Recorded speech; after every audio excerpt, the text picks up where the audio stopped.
Ok, je vais te raconter un truc en mode stressé, exactement comme ce que tu peux être dans l'histoire que je vais te raconter. Tu vois, quand tu es dans une vibration de manque, de peur, de protection, de plus jamais ça, tu veux rencontrer quelqu'un, et là, tu vas rencontrer un nouveau mec. Et comme tu vibres le stress, la peur d'être trompé, la peur d'être manipulé, tu vas attirer un gars exactement calibré pour ça.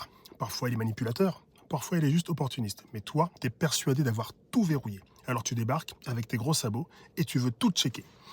Tu crois être discrète, mais tu dégages tellement l'envie que ça marche vite que tu poses toutes les questions que tu as dans la tête. Est-ce que tu as déjà trompé quelqu'un? Est-ce que tu es sincère en amour? T'es plutôt stable ou tu papillonnes? Tu veux une vraie relation ou t'es là juste pour un jour? T'aimes les enfants? Tu te vois vivre à deux? T'es fidèle? Tu respectes les femmes?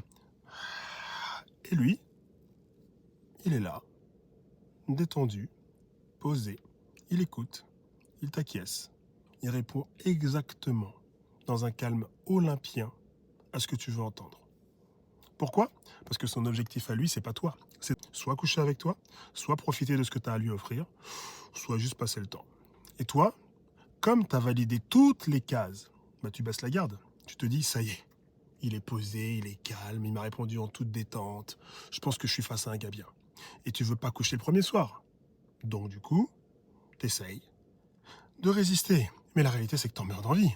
Donc tu résistes une semaine, deux max, et puis tu craques. Parce qu'en fait, bah, tu veux y croire. Et là, une fois qu'il a eu ce qu'il voulait, bah, il commence à changer. Soit il disparaît, soit il reste un peu parce que bah, il a rien d'autre de plus intéressant pour le moment, soit il se met avec toi, mais à moitié. Puis un jour, il te dit, ouais, c'est bon, tu me saoules. Et il se barre. Et toi, t'es là. Tu vis encore le mal en toi. Encore. Mais pourquoi ça recommence? Parce que tu étais déjà et toujours dans la même vibration. Tu as voulu te protéger au lieu de guérir. Tu as voulu verrouiller au lieu de t'aimer. Tu veux que ça change pour de vrai? Commence par t'aimer vraiment. Pas pour qu'un autre t'aime. Pas pour plaire non plus. Pas pour éviter le vide. Juste pour toi. Dis-moi en commentaire si ce que je viens de te dire, c'est exactement ce que tu as vécu, ou si ça y ressemble, ou si tu connais quelqu'un qui a vécu quelque chose de similaire. Partage-lui. Et n'oublie pas de t'abonner. Dis-toi une chose, t'es pas seul. Et il y a quelque chose dans la bio qui peut peut-être t'aider. Je dis ça, je dis rien.